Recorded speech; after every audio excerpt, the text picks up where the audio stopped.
तो आपको भी ये काफ़ी अच्छे से मालूम हुआ कि अलजेब्रा के पेपर में सबसे हार्ड जो होता है वो होता है सेक्शन नंबर 4, जिसमें आपको टोटल 3 क्वेश्चंस दिए हुए रहते हैं, जिसमें से आपको 2 क्वेश्चन सॉल्व करना होता है। एक क्वेश्चन होता है 4 मार्क के लिए। तब होता क्या है ना कि आप पूरे पेपर को अच्छे से सॉल्व करके आ रहे रहते हो, क्वेश्चन नंबर 3 भी तक मस्त एकदम पेपर अच्छा चल रहा रहता है, सब आप अच्छे से धड़ाधड़ लिखते जाते हो। लेकिन जैसे ही आप इस क्वेश्चन नंबर 4 में आते हो तो आपको यहाँ पे 3 क्वेश्चन देखने को मिलते हैं, और तीनों क्वेश्चन को देख के आपका माइंड ब्लो हो जाता है, और आपको ये तीनों में से कोई भी आंसर सॉल्व करने नहीं आ पाता। कई बार ऐसे भी होता है कि आपको कुछ कुछ आता रहता है तो आप कुछ तो कुछ लिख देते हो, लेकिन क्या होता है ना, इसका वेटेज जो है 8 मार्क का है ना, ये 8 मार्क जो है काफ़ी इम्पैक्ट डालता है आपके पेपर के जितने आपको मार्क्स मिलने वाले। तो इसीलिए ये 8 मार्क को जो है आपको सीरियस लेके चलना होगा अगर आपको अच्छा स्कोर करना है तो इसीलिए मैं क्या करने वाला हूँ, इस वीडियो में आपको टोटल 6 ऐसे क्वेश्चन को, हर एक चैप्टर से एक क्वेश्चन को मैं यहाँ पे सिखाने वाला हूँ, जो कि 4 मार्क्स से होंगे। तो इससे क्या होगा, आपको एक बेसिक नॉलेज ज़रूर मिल जाएगा कि आपको जो 4 मार्क के क्वेश्चन को सॉल्व कैसे करना है। और इसके साथ साथ जो है, मैं जब क्वेश्चन सिखाऊंगा तो मेरे बातों पे अच्छे से ध्यान से सुनना कि मैं क्या क्या बोल रहा हूँ, क्योंकि बहुत बार ऐसा होगा कि मैं बीच बीच में कुछ इंपॉर्टेंट बातें बताऊंगा, जिससे आपको वो क्वेश्चन को सॉल्व करने के लिए और आसानी होगी। तो अब आप मुझसे पूछोगे कि क्या अगर हमने ये 6 क्वेश्चन को जो आप सिखाने हैं उसको सीख लिया तो क्या हम बोर्ड के लिए टोटली प्रिपेयर्ड है क्या?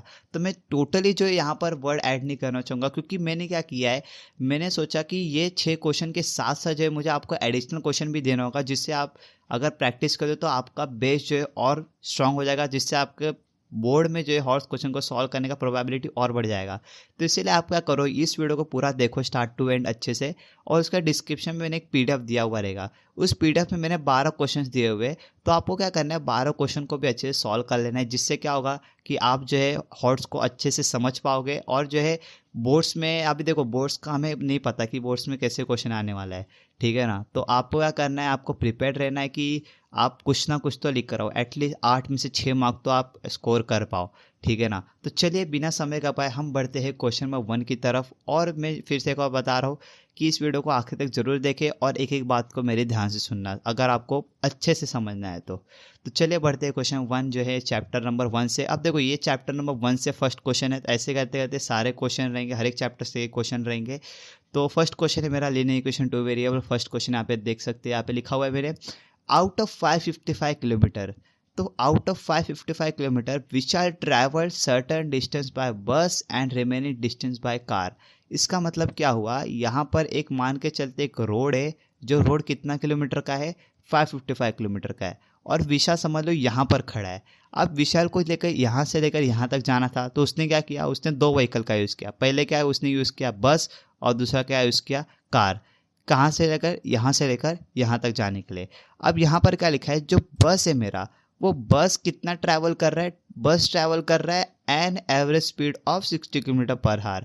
इसका मतलब बस जो चल रहा है उसका स्पीड यहाँ पर हमें दिया हुआ है, लेकिन कितना डिस्टेंस या फिर कितना किलोमीटर तक चल रहा है उसका हमें कोई इसमें इंफॉर्मेशन देखने को मिल रहा है क्या? जी बिल्कुल भी नहीं। तो हमें क्या करना है, जितना किलोमीटर बस चल रहा है उसको हमें कंसिडर करना है यहाँ पर एक्स किलोमीटर। जैसे आप देख सकते हैं यहाँ पर, यहाँ से लेकर यहाँ तक कितना कंसिडर किया हमने, एक्स किलोमीटर। उसके बाद क्या लिखा है, and the average speed of car is 75 kilometre per hour. अब ये कार ला दिया मैंने, कार का स्पीड कितना, 75 किलोमीटर पर आवर। तो इसका मतलब यहाँ से लेकर यहाँ तक जो मेरा बच गया वो कितना होगा, मेरा वाई किलोमीटर। तो क्या आप समझ पा रहे हो कि हमें डिस्टेंस नहीं दिया था, लेकिन फिर भी हमने कैसे डिस्टेंस को यहाँ पर लिखा है कि बस ट्रैवल कितना किया, एक्स किलोमीटर, कार कितना ट्रैवल किया, वाई किलोमीटर, ठीक है ना। अब क्या लिखा है यहाँ पर लास्ट में, he takes total 8 hours to complete the journey. Vishal को क्या, यहाँ से लेकर यहाँ तक जाने के लिए टोटल कितना टाइम लगा, 8 घंटे लगा। अब हमें क्या निकालना है, हमें ये निकालना है कि अब बस जिसने एक्स किलोमीटर जो हमने कंसिडर किया है वो एक्स का वैल्यू क्या है। तो चलिए मैं अभी जो है आपको सिखाने वाला हूँ कि आपको इस क्वेश्चन को कैसे कैसे step to step wise format के साथ कैसे सॉल्व करना है। तो सबसे पहले यहाँ पर मैंने लिख दिया सॉल्यूशन, और सॉल्यूशन में आपको स्टार्ट करना है पहले जो आपने एज्यूम किया हुआ है। अब यहाँ पर हमने एज्यूम क्या किया था, distance travel by bus equal to x kilometre, और कार को क्या लिया था, वाई किलोमीटर। तो वही यहाँ पर मैंने लिख दिया, distance travel bus x kilometre, distance travel by car equal to y kilometre. अब उसके बाद हमें यहाँ पर एक फॉर्मूला यूज़ करना होगा, वो फॉर्मूला है हमारा time equal to distance upon speed. अब time equal to distance upon speed का फॉर्मूला आपने काफ़ी पहले बार भी यूज़ किया होगा, तो इस टाइम में हमें वही यूज़ करना है।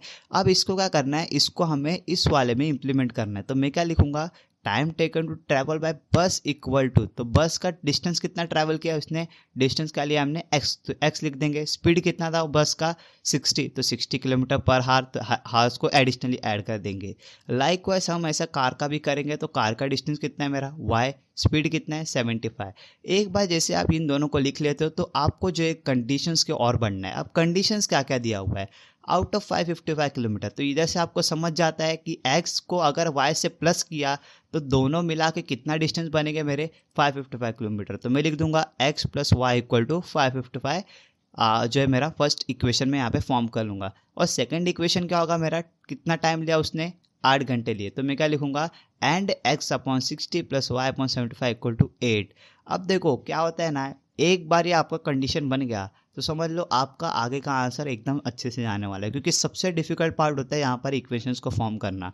और इस टाइम मैंने इक्वेशन को कैसे कैसे फॉर्म किया, पहले मैंने ये देखा कितना ट्रैवल डिस्टेंस किया है, तो मैंने लिख दिया x plus y equal to 555। फिर मैंने टाइम देखा, तो टाइम से मैंने यहाँ पर ये लिख दिया, ठीक है ना। अब मैं आगे बढ़ता हूँ, यहाँ पर मल्टीप्लाई इक्वेशन 2/300। इसका मतलब अब देखो ये वाला जो इक्वेशन है ये क्या है मेरा फ्रैक्शन फॉर्म में, तो मुझे क्या करना पड़ेगा, आपको पता होगा अगर आपको साइमल्टेनियसली सॉल्व करना है इक्वेशन को, तो आपको इस वाले फ्रैक्शन फॉर्म को जो है आपको सिंप्लीफाई करना होगा। तो सिंप्लीफाई करने के लिए मैं क्या करूँगा, इसे 300 से मल्टीप्लाई कर दूंगा, तो ये कुछ ऐसा होगा। अब आप मुझसे पूछोगे कि क्या आपने 300 ही क्यों लिया, तो 300 मैंने इसीलिए लिया क्योंकि ऐसा एक ही 300 से जब मल्टीप्लाई करेंगे तो वो 60 से भी डिवाइड हो सकता है और 75 से भी डिवाइड हो सकता है, ठीक है ना। तो इसीलिए मैंने यहाँ पर 300 ले लिया है। अब उसके साथ साथ क्या होगा, अब ये 60 300 से डिवाइड हो जाएगा, 75 300 से डिवाइड हो जाएगा, और 8 को क्या करेंगे हम लोग 300 से मल्टीप्लाई करेंगे। देखो यहाँ पर एक बेसिक बात आपको ये सीखने की ज़रूरत है कि जब भी आप मल्टीप्लाई इक्वेशन टू, कोई भी इक्वेशन को आप किससे मल्टीप्लाई कर रहे हो, तो आपको लेफ्ट हैंड साइड जो होता है इक्वल टू का ये वाला पार्ट, इसको भी 300 से मल्टीप्लाई करना होता है। एट द सेम टाइम आपको राइट साइड को भी मल्टीप्लाई करना होता है। कई बार क्या होता है सिली मिस्टेक हो जाता है, आप सिर्फ इस साइड को मल्टीप्लाई कर देते हो, ये साइड को छोड़ देते हो, तो उससे आपका आंसर रॉन्ग आता है। तो चलिए इसको डिवाइड कर लेते, तो सिंपली हमें मिल जाएगा 5x plus 4y equal to 2400। अब देखो ये वाला और ये वाले इक्वेशन को अच्छे से देखो, फर्स्ट और 3 को, अभी भी यहाँ पर एक चीज़ का कमी नज़र आ रहा है, वो है कोई तो सेम डिजिट। अगर आपको एक बेसिक भी पता होगा साइमल्टेनियस को कैसे सॉल्व करते हैं, तो आपको पता होगा कोई तो एक अल्फ़ाबेट चाहिए होता है प्लस और माइनस में, जिससे आप जो है एक वेरिएबल को हटाकर एक वेरिएबल का वैल्यू निकाल दो। तो इस वाले पार्ट में हम कौन से वेरिएबल को निकाले, एक्स को निकाले या वाई को निकाले। तो यहाँ पर क्या लिखा है, we want to find distance travel of bus, हमें डिस्टेंस किसका निकालना है, बस का। और बस क्या है मेरा यहाँ पर x किलोमीटर। तो मैं क्या करूँगा, x को रहने दूंगा और y को निकालूंगा। अगर मुझे y को निकालना है तो फर्स्ट इक्वेशन से किससे मल्टीप्लाई करूंगा, मैं यहाँ पर 4 से मल्टीप्लाई करूंगा। तो मैं लिखूंगा यहाँ पर so cancel y, hence multiply equation 1/4। तो लिख दूंगा मैं x into 4 plus Y into 4 equal to 555 into 4। देखो यहाँ पर भी मैंने क्या किया है, दोनों तरफ 4 से मल्टीप्लाई किया, ना कि सिर्फ एक साइड से। तो चलिए अब ये एकदम सिंपल है, सबको मल्टीप्लाई करके तो 4x plus 4y equal to 555 को 4 से करेंगे तो 2220 यहाँ पर मिल जाएगा। अब यहाँ पर सब क्राइटेरिया क्लियर है, ये मेरा मिल चुका है इक्वेशन थर्ड और इक्वेशन 4। यहाँ पर एक वेरिएबल सेम भी आ गया है। अब मुझे बताओ, अब मैं इन दोनों इक्वेशन को ऐड करूँ या सब्ट्रैक्ट करूँ। तो ये सिंपल आपको पता रहेगा, दोनों प्लस प्लस है तो सब्ट्रैक्ट ही करना होगा, इसलिए subtracting equation 4 by from equation 3। तो यहाँ पर प्लस प्लस है तो ये क्या हो जाएगा मेरा माइनस, यहाँ पर ही प्लस प्लस है तो नीचे वाला जो होता है उसका साइन बदल जाता है, माइनस माइनस, और ये भी माइनस हो जाएगा। अब मुझे बताओ 5 माइनस 4 कितना होगा, यहाँ पर 1, और ये तो कैंसिल आउट ही हो जाएगा। उसके साथ साथ 2400 माइनस 2220 कितना हो जाएगा मेरा 180। तो यहाँ पर ये वाला भी मुझे मिल गया। तो इसी के साथ x का वैल्यू हमें मिल चुका है 180। तो हम आंसर लिख देंगे the distance that travel the Vishal travel by बस इज़ 180 किलोमीटर। तो इसी के साथ फर्स्ट क्वेश्चन हमारा सॉल्व होता है। देखो यहाँ पर सिर्फ इतना लॉजिक लगाने का था, पहले फॉर्मूला आपको आना चाहिए अच्छे से, time equal to distance of speed, और उसका बाद कंडीशन बनाने आना चाहिए। तो कंडीशन 2 से बनेगा, पहले किलोमीटर से बनेगा, दूसरा टाइम जो टेकन किया है उससे बन जाएगा। और एक बार दोनों इक्वेशन बने, सिंप्लीफाई करो, सिंप्लीफाई करने के बाद चेक करो कि आपको निकालना किसका है, बस का निकालना है तो एक्स जो लिया था उसको रहने दिया, अगर कार का निकालने बोलते तो हम y को रहने देते और x को निकाल देते। फिर इसको सॉल्व किया और x का वैल्यू मिल गया 180 डिग्री 180 किलोमीटर, और द डिस्टेंस ट्रैवल बस इक्वल टू 180 किलोमीटर यहाँ पे मैंने लिख दिया है। तो इसी के साथ फर्स्ट क्वेश्चन मेरा सॉल्व हुआ। अब बढ़ते हैं हम सेकंड क्वेश्चन की तरफ। अब सेकंड क्वेश्चन क्या है, देखो मैंने पहले बताया था चैप्टर 2 से ही रहेगा सेकंड क्वेश्चन, क्वाड्रेटिक इक्वेशन, ठीक है ना। अब बढ़ते क्वेश्चन क्या लिखा है, 2 टैप्स टुगेदर कैन फिल। अब क्या लिखा है, 2 नल है, एक पहला नल बड़ा नल है और दूसरा वाला थोड़ा छोटा नल है। देखो यहाँ पे दिखा हुआ है स्मॉलर टैप और बिगर टैप। अब इन दोनों नल को एक टैंक को भरने के लिए, अब मान के चलो टैंक तो नज़र नहीं आ रहा है एक दूर दूर तक, लेकिन मान के चले एक टैंक है, ठीक है ना। इस टैंक को भरने के लिए, पूरा नीचे से ऊपर तक भरने के लिए कितना टाइम लग रहा है उन लोगों को, 3/13 मिनट्स लग रहा है। तो अगर इस वाले मिनट्स वाले जो इस वाले फॉर्म से अगर हमें इसे सिंप्लीफाई करना है तो ये कुछ ऐसा हो जाएगा कि 13 को 3 से मल्टीप्लाई करो तो 13 3 सा होता है 39, और उसको ऊपर वाले से ऐड कर दो तो क्या हो जाएगा मेरा 40, और नीचे 13 वालों को 13 एज इट इज़ लिखना होता है। तो इसका मतलब 1/13 मिनट्स इक्वल टू कितना हो जाएगा मेरा 40/30 में। इसका मतलब ये हुआ कि मुझे पहला नल और दूसरे नल को मिला के अगर इस टैंक को भरना है तो मेरा कितना टाइम लग रहा है, 40/30 मिनट्स। लेकिन अब यहाँ पर एक क्वेश्चन दिया है। क्वेश्चन क्या है कि जो स्मॉलर टैप है, जो मेरा छोटा वाला टैप है, ठीक है ना, वो कितना 3 मिनट ज़्यादा ले रहा है। तो मैं क्या करूँगा, जो बड़ा टैप को भरने के लिए अगर मैं ऐसे समझूंगा कि बड़े टैप को कितना मिनट लग रहा है भरने के लिए, मिला के कितना दिया था 40/30, लेकिन सिर्फ बड़े टैंक को इसको भरने के लिए कितना टाइम लगेगा, x मिनट लूँगा मैं। और इसके साथ फिर जो छोटा वाला जो नल है उसको कितना लग रहा है, 3 मिनट ज़्यादा लग रहा है। तो 3 मिनट ज़्यादा, अगर x मुझे मिल गया 5, तो 5 को मैं किससे 3 से ऐड कर दूंगा तो फिर मेरे क्या मिल जाएगा 8। लेकिन अपने को x का भी अपने को वैल्यू निकालना है अभी, ठीक है ना। तो x का वैल्यू निकालेंगे और इसको कितना 3 मिनट ज़्यादा लग रहा है तो x+3 कर देंगे तो स्मॉलर टैप का भी अपने को आंसर मिल जाएगा। देखो यहाँ पे क्या लगा, how much time does each tap take to fill the tank completely. x का मतलब बड़े वाले को इंडिविजुअली कितना टाइम लग रहा है और छोटे वाले को इंडिविजुअली कितना टाइम लग रहा है वो हमें यहाँ पे निकालना है। तो इसको सॉल्व करने के लिए हम इसको सॉल्व करते मैथमेटिकल फॉर्म में। तो फर्स्ट मैं लिखूंगा यहाँ पर let larger tap takes x minutes to fill the tank completely. अब देखो यहाँ पर पिछले टाइम मैंने बताया था पहले एज्यूम जो किया हुआ रहता है उसको हम लिखेंगे। तो मैंने जो एज्यूम किया था लार्जर टैप कितना मिनट ले रहा है, x मिनट ले रहा है, तो इसलिए मैंने x मिनट्स लिख दिया। अब उसके बाद ये वाला पार्ट जो है यहाँ पर ध्यान देना, यहाँ पर लिखा क्या है, एक एक वर्ड को ध्यान से पढ़े। 10 in 1 मिनट। अब 1 मिनट में अगर देखो, अब अपने को ये नहीं पता x कितना मिनट है, ठीक है ना। फिर हम क्या एज्यूम कर रहे हैं कि ठीक है अपने को ये नहीं पता कितना मिनट लग रहा है, लेकिन इतना तो हम पता लगा सकते हैं कि 1 मिनट में लार्जर टैप विल फिल, कितना फिल करेगा वो 1/x portion of the tank. मतलब 1 मिनट ऊपर हम टाइम लिखेंगे अपॉन कितना फिल कर रहा है वो, तो फिल कितना कर रहा है 1 मिनट में, 1 मिनट में कितना फिल कर रहा है, x पोर्शन फिल कर रहा है, ठीक है ना। लाइकवाइज क्या हम दूसरा कंडीशन लिखेंगे, smaller tap takes x+3 minute to fill the tank completely. 10 in 1 minute smaller tap will fill 1/x+3 portion of the tank। अब देखो हमें कुछ यहाँ पर ये मिनट्स के बारे में नहीं दिया था, इसलिए हमने क्या एज्यूम किया, 1 मिनट पकड़ के चलते, तो दोनों का 1 मिनट ले लिया। 1 यहाँ पर जो कितना पोर्शन फिल करेगा तो मैंने लिख दिया x, यहाँ पर कितना पोर्शन फिल करेगा तो मैं लिख दिया x+3 portion of the tank. अब एक बार जैसे आप इसको लिख लेते हो तो अब बढ़ते हम टाइम्स की तरफ, जितना मिनट्स लगा तो मैं लिखूंगा time taken by both taps to fill the tank completely is. देखो यहाँ पर मैंने इसको सॉल्व करके आपको दिखाया था तो आंसर क्या मिला था 40/13। लेकिन यहाँ पर हमें क्या चाहिए, पोर्शन चाहिए, तो पोर्शन के लिए आपको इन्हें इन्वर्स कर देना होगा, तो हो जाएगा 13/40 ऑफ द टैंक। अगर यहाँ तक आपको अगर सब क्लियर है तो आपको जो सब समझ रहा है, लेकिन अगर आपको ये वाला पार्ट नहीं समझा कि कैसे निकला तो मैं फिर एक बार इन शॉर्ट में बता दूँ। देखो यहाँ पर क्या किया है, हमने एज्यूम किया कि 1 मिनट में वो कितना पोर्शन फिल करेगा 1/x। तो सिंपली आपको क्या करना है, थोड़ा सा यहाँ पर ध्यान में रखना है कि 1 मिनट में किया है तो 1/ जितना उसका रहेगा वही लिखेंगे यहाँ पर x, और यहाँ पर 1 मिनट में जितना रहेगा 1/x+3, तो यहाँ पर उतना ही लिखेंगे पोर्शन में। और यहाँ पर जो है पोर्शन वाले पार्ट को हम क्या कर देंगे, इन्वर्स कर देंगे, तो 40/30 क्या हो जाएगा मेरा 13/40। तो अब बढ़ते आगे।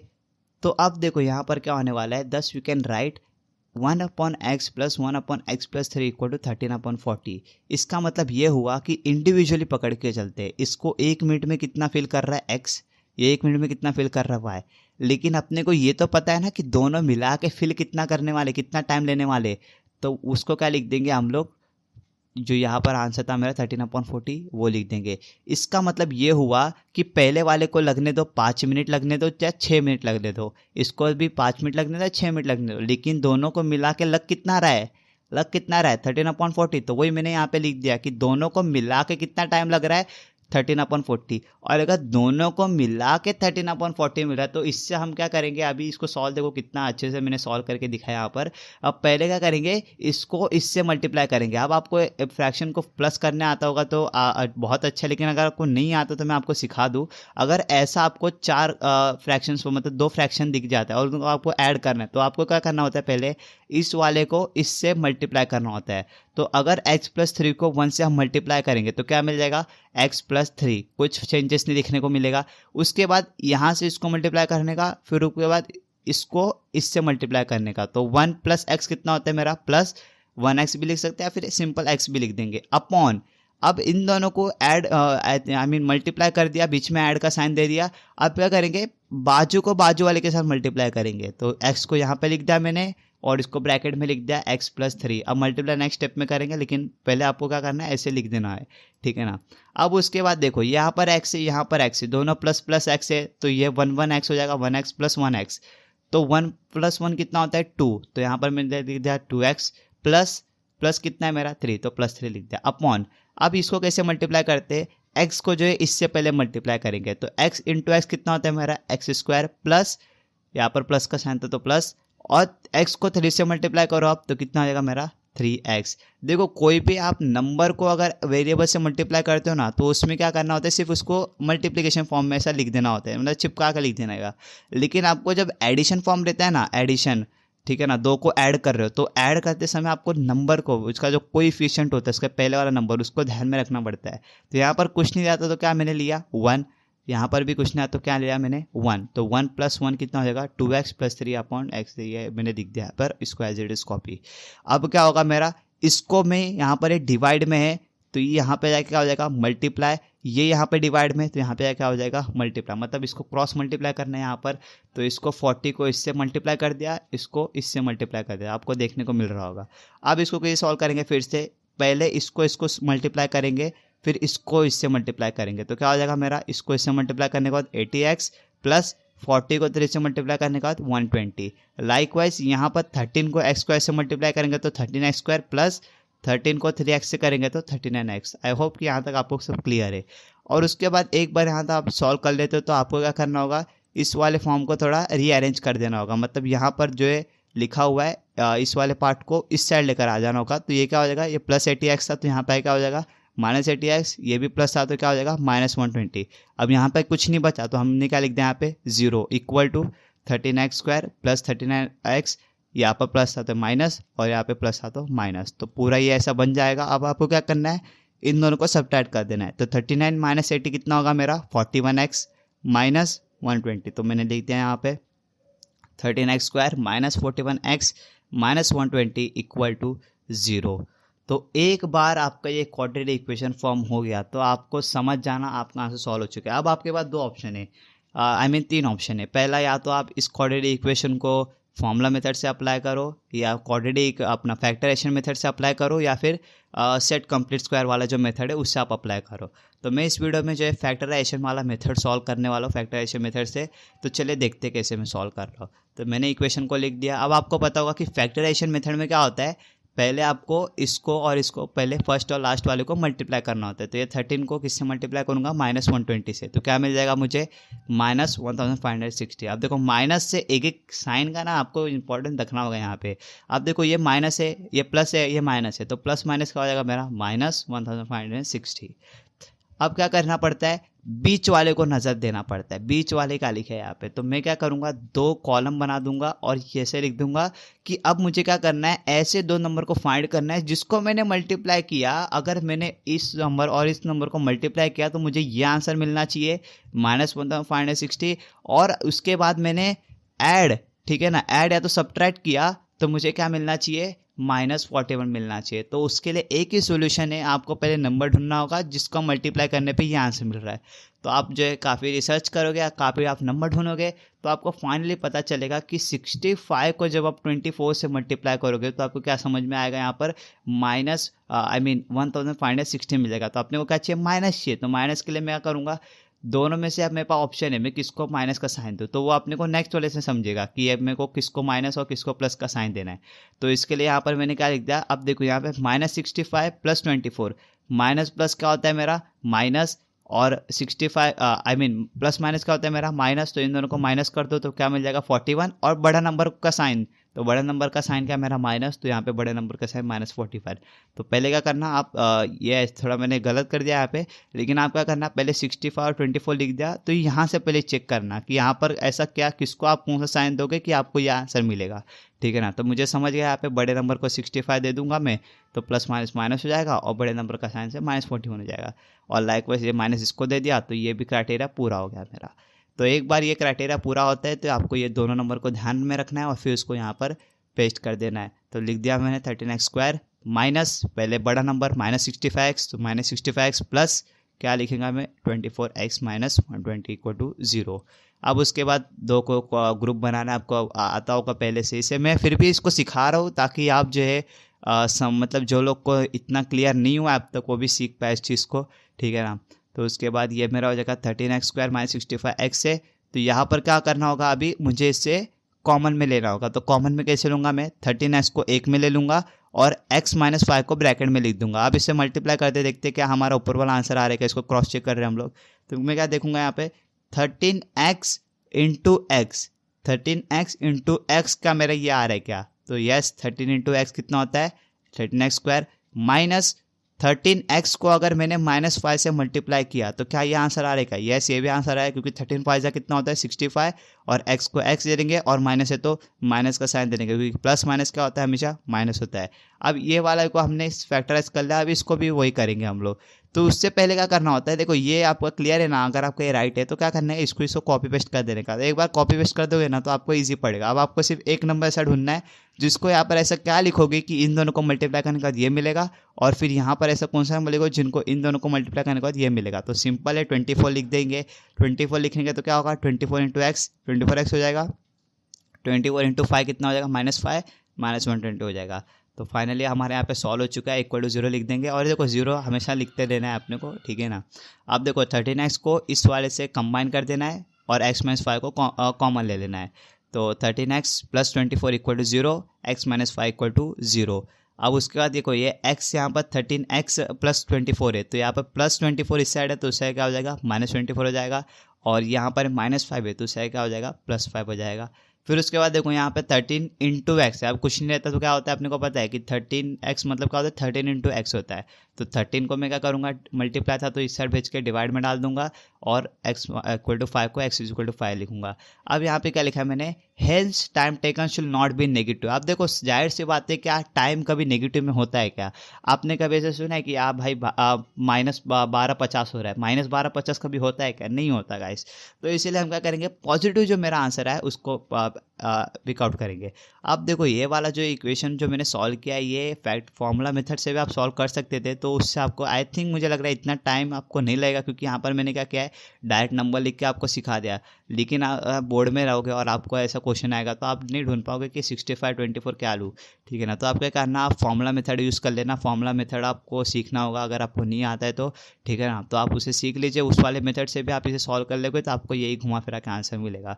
तो यहाँ पर x = 5 मिलेगा, तो मैं क्या लूँगा x = 5 is a correct answer. और उसके बाद लाइकवाइज x = 5 है तो x + 3 कितना हो जाएगा मेरा 5 + 3 = 8। तो फाइनल में आंसर लिख दूंगा, bigger tap takes to fill the tank completely is x minute लिखा था मैंने पिछले वाले में, तो अब x का वैल्यू मुझे मिल चुका है तो मैं अब वैल्यू लिखूंगा 5 मिनट्स, और small tap takes to fill the tank completely is यहाँ पे कितना मिला 8, तो 8 मिनट्स में यहाँ पे लिख दूंगा। तो आई होप कि आपको ये क्वेश्चन समझ में गया होगा। देखो इस वाले क्वेश्चन में भी आपको सिर्फ 2 चीज़ ध्यान रखना है कि आपको इस वाले फॉर्म को सबसे पहले सिंप्लीफाई कर देना है, तो ये हो जाएगा 14/30। फिर उसके बाद क्या करना है, आपको दोनों इक्वेशन को फॉर्म करना है। तो पहले आपको 1 मिनट रख के आपको करना है, तो 1/x हो जाएगा, प्लस दूसरा एक क्या हो जाएगा मेरा 1/x + 3 = इसको भी इन्वर्सली कर देना होगा, तो आपको लिखना पड़ेगा 13/40। तो उसको पूरा लिख देना, तो आपको क्या हो जाएगा, पूरा आपका एक क्वाड्रेटिक फॉर्म में हो जाएगा यहाँ पे इक्वेशन। फिर इक्वेशन फॉर्म होने के बाद आपका ऑप्शन बढ़ जाता है, आप कुछ भी यूज़ करो, फार्मूला यूज़ करो, फैक्टराइजेशन यूज़ करो, set complete square method use करो, कुछ भी करके आपको वैल्यू सेम यही मिलेगा। फिर यहाँ पे आके नेगेटिव को निगलेक्ट कर देना है और पॉजिटिव को लेना है यहाँ पर, तो x = 5 और x+3 मतलब x के पे 5 को सब्स्टिट्यूट कर देना है, तो 8 यहाँ पे मिल जाएगा। तो आई होप कि आपको ये क्वेश्चन भी समझ गया। अब बढ़ते हैं आप नेक्स्ट क्वेश्चन, क्वेश्चन नंबर 3 की तरफ। अब देखो क्वेश्चन नंबर 3 मैंने थर्ड चैप्टर से लिया है, जैसे मैंने बताया था मैं हर एक चैप्टर से एक क्वेश्चन को ले रहा हूँ। मैंने कितने बार रिपीट कर दिया यार एक ही चीज़, ठीक है चलेगा। एनीवेज पढ़ते हैं हम थर्ड क्वेश्चन को क्या लिखा है। अब मैन बोरोस, अब देखो एक आदमी है, ठीक है ना, उसने एक बैंक से, अभी कोई क्वेश्चन लिखा नहीं है कि बैंक से लिया किससे लिया, लेकिन हम क्या कर रहे हैं, एज्यूम कर रहे हैं कि इसने किसने, एक आदमी ने, बिजनेसमैन ने या फिर कोई भी एक आदमी ने अब बैंक से जो है 8,000 रुपये लोन लिया। अब लोन को ही हम बोरो बोलते हैं, बोरो मतलब क्या आता है, लोन लेना, ठीक है ना। इस आदमी ने क्या किया, बैंक से 8,000 रुपये लोन लिया और क्या एग्री किया कि वो जो है उस लोन का, आप देखो इंटरेस्ट नाम का एक चीज़ होता है, ठीक है ना। आप बैंक में अगर आप बोलोगे 500 रुपये दो, तो आपको 500 रुपये का इंटरेस्ट भी लेगा, ठीक है ना। तो 8,000 का इंटरेस्ट कितना हुआ, उसने क्या बोला, 8,000 का इंटरेस्ट कितना हो रहा है, 1,360। तो उसने क्या बोला, ठीक है भाई मैं आपका पैसा 8,000 ले रहा हूँ, लेकिन मैं क्या करूँगा, इंटरेस्ट के साथ उसका भरूंगा। तो अब मुझे क्वेश्चन पूछ रहा हूँ मैं कि अब जो आदमी ने 8,000 रुपये लिया है और अब इसको इंटरेस्ट के साथ बैंक को रिटर्न भी भेजना है, तो टोटल कितना रुपीस रहेगा जो ये आदमी अब बैंक को फिर से जो है अपना लोन चुकाएगा। तो मैं कर दूंगा 8,000 को 1,360 से क्या कर दूंगा, प्लस कर दूंगा। जब मैं इन दोनों को प्लस करूंगा तो देखो अब आदमी ने तो 8,000 रुपये लिया, लेकिन आदमी फिर से बैंक को कितना रुपए देगा वो हम कैलकुलेट करें। तो यहाँ पर इन दोनों को ऐड करने के बाद क्या आंसर मिलेगा मेरा, 9,360 रुपये। तो इसका मतलब अब ये आदमी 8,000 रुपये लिया था, लेकिन अब आदमी कितना बैंक को रिटर्न कितना भरेगा, 9,360। लेकिन उसमें भी उसने क्या बोला है कि मैं क्या करूँगा, 12 मंथली इंस्टॉलमेंट, मतलब 12 इंस्टॉलमेंट के साथ पे करूँगा। हर महीने एक एक इंस्टॉलमेंट से मैं पैसा आपका रिफंड करता हूँ, रिफंड देखे भरते जाऊँगा, और हर एक इंस्टॉलमेंट में क्या होगा मेरा, 40 रुपये में कम कम दूंगा। अब मान के चलते पहला इंस्टॉलमेंट में उसने दिया 200 रुपये, अब सेकंड इंस्टॉलमेंट में कितना देगा वो, 200 - 40 कितना हो जाता है, 160। फिर थर्ड इंस्टॉलमेंट कितना देगा वो, 160 - 40 120। ऐसे करते करते 40 रुपये वो कम कम करते करते अपने इंस्टॉलमेंट को पूरा करेगा। लेकिन ये ज़रूर पता है कि अब पूरा मिला के 12 इंस्टॉलमेंट को मिला के ऐड करेंगे तो ये ज़रूर मिल जाएगा। लेकिन एक और क्या बोला है, हर एक इंस्टॉलमेंट 40 से कम कम होते जा रहा है। अब फाइंड क्या करना है, find the amount of the first and last instalment. मतलब फर्स्ट इंस्टॉलमेंट मतलब क्या हो जाएगा, ए, और लास्ट इंस्टॉलमेंट क्या हो जाएगा मेरा, TN, ठीक है ना, आई मीन T12, क्योंकि लास्ट कौन सा इंस्टॉलमेंट है इसका, 1 2 3 4 5 6 7 8 9 10 11 12। तो अब मैं इसको मैथमेटिकली आपको सॉल्व करके दिखाता हूँ। तो यहाँ पर मस्त मस्त सॉल्यूशन आ गया यहाँ पर, ठीक है। पहले हम लिखते हैं the instalments are in AP। अब what is mean by AP, अब AP मतलब वो होता है एक सीरीज जो कंपलसरी जो है हमेशा उसका कॉमन डिफरेंस सेम हो। तो यहाँ पर कॉमन डिफरेंस देखो ना सेम निकल के आ रहा है, क्योंकि हर टाइम कितना वो कम कर रहा है। ऐसे बोला क्या उसने कि पहले इंस्टॉलमेंट 50 रुपये घटा, पहले इंस्टॉलमेंट 100 भरूंगा, उसका सेकंड इंस्टॉलमेंट 50 से माइनस कर दूंगा, 50 कम भरूंगा 50, और थर्ड इंस्टॉलमेंट में 10 रुपये ही घटाऊंगा। नहीं, ऐसे उसने नहीं बोला। उसने क्या बोला, हर एक का क्या है इक्वल, वो कितना माइनस कर रहा है, -40 कर रहा है। तो इसीलिए इंस्टॉलमेंट क्या है मेरा AP, और AP का मतलब भी क्या होता है, कॉमन डिफरेंस सेम होना चाहिए। तो इसीलिए मैं क्या लिखूंगा, अमाउंट रीपेड इन 12 इंस्टॉलमेंट्स। तो मतलब टोटल यहाँ पर S12 लिख दिया, टोटल कितना रुपये बैंक को भरने वाला है, 9,360, जो कि उसका क्या लिखेंगे हम लोग, amount borrowed plus total interest equal to 8,000 plus 1,360 equal to 9,360। तो ये जो है फॉर्मूला यहाँ पर जो है लिखना पड़ेगा आपको, amount borrowed plus total interest equal to 8,000 रुपये बोरो किया, टोटल इंटरेस्ट भरा 1,360, तो कितना टोटल हो गया, 9,360 रुपये। अब उसके बाद X12 इक्वल टू क्या मिलेगा मेरे को, 9,360 मिल गया। अब नेक्स्ट क्या लिखूंगा मैं, number of instalment equal to, अब देखो X12 मिल गया मेरे को 9,360, N मिल गया मेरे को 12। तो आपको समझ में आ रहा है, हम सारे जो है क्वेश्चन से वैल्यू को निकाल रहे हैं कि सबका वैल्यू क्या क्या है, फिर उसका हम देखेंगे, सोचेंगे कि कौन सा फॉर्मूला यूज़ करने का है। तो each instalment is less than preceding 1 by ₹40। Less हुआ है तो मैं क्या यूज़ करूँगा, D इक्वल टू -40। अगर बढ़ रहा रहता, मोर हो रहा रहता तो +40, लेस हो रहा है तो -40, D इक्वल टू मिल गया -40। अब आपके पास किसका वैल्यू है, आपके पास X12 का वैल्यू है, D का वैल्यू है, N का वैल्यू। तो यहाँ से आपको देखकर समझ जाना चाहिए कि हमें SN का ही फॉर्मूला यूज़ करना है। क्योंकि SN का क्यों यूज़ करना है, क्योंकि आपके पास SN का ही आपके पास जो है आपको दिया हुआ है गिवन में, ठीक है ना। तो SN को ही आपको यूज़ करना होगा। अब यहाँ पर एक डिफिकल्ट पार्ट क्या हो सकते हैं ना, कि आप तो इसको भूल सकते हो। आप देखो यहाँ पर क्या लिखा है मैंने, amount borrowed plus total interest. इस चीज़ को अगर आपने ऐड ना करते हुए सिर्फ आपको कंसिडर कर लिया S12 इक्वल टू 8,000, तो यहाँ पर आपका आंसर गलत हो जाएगा। अगर आपने इसे टोटल कर लिया, ठीक है ना, और फिर इंस्टॉलमेंट और ये सब ईजी है, सो निकल ही जाएगा आपका 12 और ये -40। लेकिन यहाँ पर अगर आपने चुक कर दी तो आपका आंसर गलत हो सकता है। तो एक बार आपने कर लिया तो ये तो मेरे को लगता है सबसे वीडियो का सबसे ईजिएस्ट क्वेश्चन यही है, ठीक है ना। तो आप क्या करेंगे, एन के जगह पर 12 लिख देंगे, ए के जगह पर अपने को कुछ नहीं होता तो ए को स्किप कर देंगे, और डी के जगह पे -40। तो मैं लिख दूंगा एस, एन के जगह पे S12 इक्वल टू, फिर से आना है तो फिर से 12, जितने भी 12 रहेंगे ना, 3 बार 12 आते हैं तो 3 बार हम लोग क्या करेंगे 12 12 लिख देंगे। तो 12 -1, डी के जगह पे देखो हम क्या ब्रैकेट में लिखेंगे -40, ठीक है। अब क्या करने वालों, S12 का वैल्यू सब्स्टिट्यूट करने वालों। तो S12 का वैल्यू कितना है मेरा 9360, तो मैं लिख दूंगा S12 equal to 9360 equal to 2 को 12 से डिवाइड किया तो क्या मिला 6, 2a प्लस 12 -1 कितना होता है मेरा 11। अब 11 इंटू -40 कितना हो जाएगा मेरा, 11 इंटू -40 हो जाएगा मेरा -440, क्योंकि देखो 2a दिख रहा है यहाँ पे तो 2a मैंने लिख दिया। उसके साथ क्या किया, इन दोनों को मल्टीप्लाई किया तो ये +11 है, इसको इंटू किया -40 के साथ तो क्या हो जाएगा मेरा -440। यहाँ पर देखो ये 6 इंटू में है तो इसका क्या हो जाएगा डिवाइड में हो जाएगा। मैंने मल्टी यहाँ पर सॉल्व किया, आपको क्या करना है एक एक स्टेप करके जाना है, लेकिन आपको ये समझ जाएगा इजीली। अगर आप इतना साल ख़त्म होने आ गया आपको, ठीक है ना, आपको तो मैं सॉल्व भी नहीं करना, सॉल्व नहीं करूँगा फिर भी आपको समझ जाना चाहिए कि आपको कैसे कैसे सॉल्व करना है। फिर भी मैं आपको सॉल्व करके दिखा रहा हूँ ताकि आपका और डाउट क्लियर हो जाए, ठीक है ना। तो बस आपको इसको क्या करना है, इससे डिवाइड कर देना है तो मिल जाएगा आपको 1560 इक्वल टू 2a -440, ठीक है। अब यहाँ पे 2a -440 है। अब देखो यहाँ पर क्या है मेरा -440 है, तो ऐसा है क्या हो जाएगा मेरा प्लस हो जाएगा वो, तो 1560 प्लस 440 इक्वल टू तो मेरा हो जाएगा 2000, इन दोनों को ऐड करेंगे 2000। तो अब ये 2 इंटू यहाँ पर ए है तो इंटू है तो क्या हो जाएगा उससे कि डिवाइड हो जाएगा, तो इक्वल टू 2002। तो फाइनली ए का वैल्यू मिल गया 2000। ए मतलब क्या है मेरा फर्स्ट इंस्टॉलमेंट 2000 मिल गया।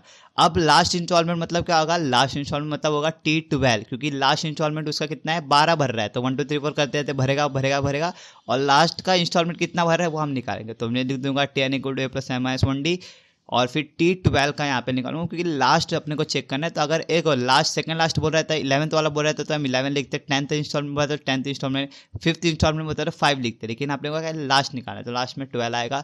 12 इक्वल टू ए के जगह पर ए का वैल्यू लिख देंगे हम लोग 1000। ओह सॉरी है, देखो यहाँ पर थोड़ा सा मिस्टेक हुआ है, ए इक्वल टू 1000 होगा क्योंकि इसको डिवाइड करना है 1000 मिलेगा, तो यहाँ पर थोड़ा करेक्शन कर ले, ठीक है ना।